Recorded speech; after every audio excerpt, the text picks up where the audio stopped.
Alright, so there's this dude Randolph Carter, right? Now, hold on to that name, because that is the only fucking normal fucking name that you are going to get for this entire story. Randolph Carter. I mean, there's another one, but I forgot it. Anyway, he has these dreams, right? He's having these really sweet dreams about this really sweet city. He doesn't know what it's called, he doesn't know where it is, but he's just like standing over this city and the sun's setting and it's all beautiful and like, you know, there's towers, it kind of looks like giant tits, and he's like, I want to go down there, but he can't go down there. And he's like, he's trying real hard. He does this for like 3 nights. He's trying to go down there, and finally he goes and he like prays to the dream gods and he makes some sacrifices to them, and the next night he goes to sleep and wha-bam! Fucking city's gone. And he's like, what the fuck, gods? What happened? Did I just, like, call your attention to something that you didn't want me to see? So you were just like, yoink? And you know, the gods don't answer because they're fucking gods and they don't have time for this shit. But he's like, alright, I'm gonna go to unknown Kadath, where all the gods live, and I'm gonna make them give me that fucking city back. Just such a stupid plan. But this guy's apparently like an old dreamer. Like, he's been dreaming for a long time, so he knows his shit about dreaming. I don't know how it works. I don't know how a lot of things in this thing work. But anyway, he goes down, he talks to some sages, and he's like, yo, sages, should I do this? And the sages are like, no, man, this is fucking suicide. I mean, nobody even knows where Kadath fucking is. It could be an Earth's dream world, it could be the dream world of fucking Venus, Jupiter, Saturn, fucking Gitard, I don't know, some planets. I mean, then you gotta go across space, and space in the dream world is full of, like, elder gods, fucking Nyarlathotep, who is a goddamn creeping chaos, whatever the fuck that means. And then there's Azathoth, who like sits and he's like the demon sultan, and he's like, you know, all kinds of tentacles. And you know, I should let you guys know that this book is like really grand and epic, and I'm not gonna use all of those grand and epic words. So I want you to just, every time something's happening,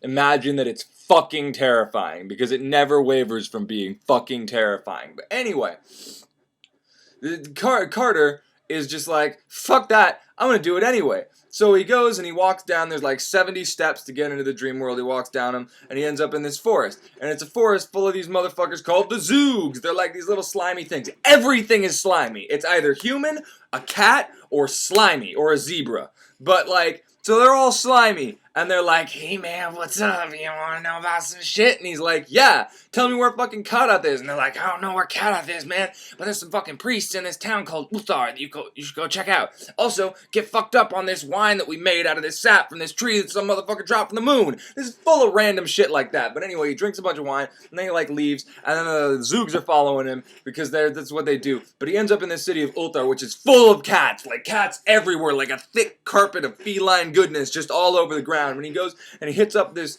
fucking wizard or whatever. No, he's just like a priest named Atal, something like that. Anyway, he's talking to him, and the guy won't give him any answers until he gets him fucked up on that wine the Zoogs gave him. And the guy drinks all the wine, and he's like, oh man, there's totally this fucking like carving up on top of a really tall mountain in a place called Nagranic.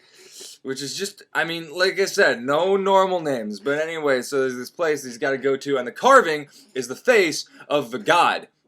And that doesn't seem like it'd be very useful to climb all the way the fuck up there just to see this carving. But fucking Carter has a plan, which is that he'll see that thing, and he'll know what gods look like, and since everybody knows gods just come down and fuck humans all the time, if he finds a place where a lot of people look like that face, that means that he's probably near Kadath, because gods are not only, you know, polygamous, they're also lazy, so they're only just gonna walk down to the bottom of their mountain, fuck some dudes, and go back up to the top of the mountain. So, this is a brilliant plan. So, he decides that he's going to go to this city called Dilath-Leen, which is like a port city that'll take him to Nagranic, and he's going to get a boat, and he's going to go there. And in the meantime, he's going to hang out in this city, which is super sketch because there's like these black boats that show up all the time with these really super sketchy merchants with like way too wide mouths and lumpy turbans who'd like come and bring a bunch of rubies from some nameless land. Yeah, there's so many shits nameless. I mean, because you can only come up with so many weird as fuck names before you just run out of names.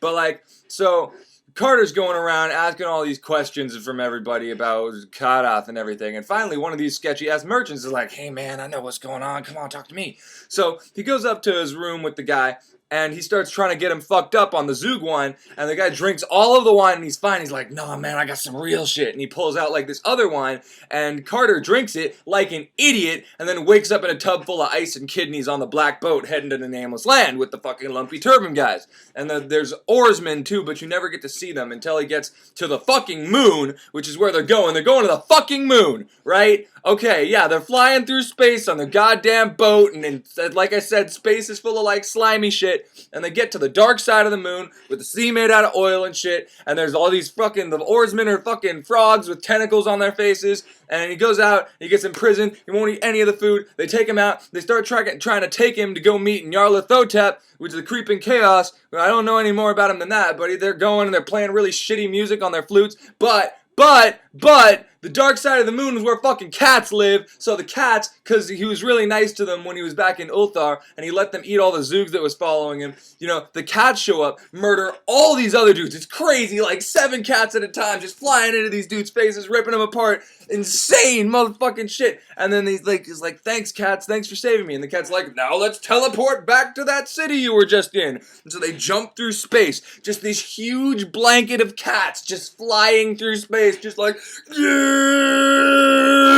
And meanwhile, Nyarlathotep is still hanging out in the cave that they were supposed to bring him in, like, "Guys, it's been like 3 hours, where is everybody?" Like, he seriously stood up an elder god of chaos just now. But anyway, he goes back to the same fucking city, he gets the boat, he goes to the island, he's trying to get on this fucking mountain, right? And everybody's like, "Nah, dude, don't do it, it's super fucking sketchy, don't do it.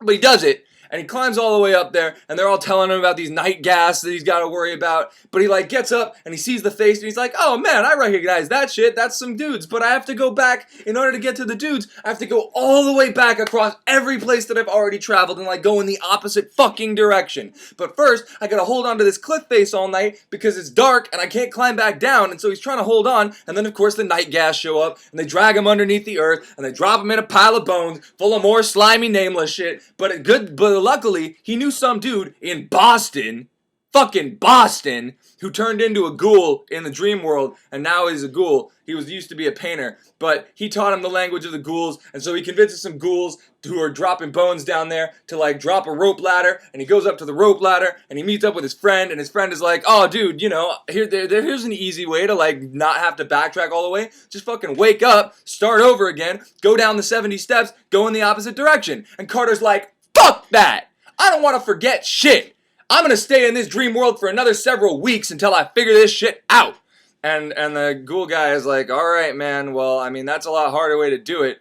But in that case, you got to go through this place full of these dudes called the Gugs, who are like, they got vertical mouths and they're all hairy. And really, I'm running out of terrifying ways to describe them. And there's also ghasts. I'll send some ghouls with you. We'll make it a party." So they start doing that, and they're like hiding and trying to figure out how to get through there. And the rest is a story for another time.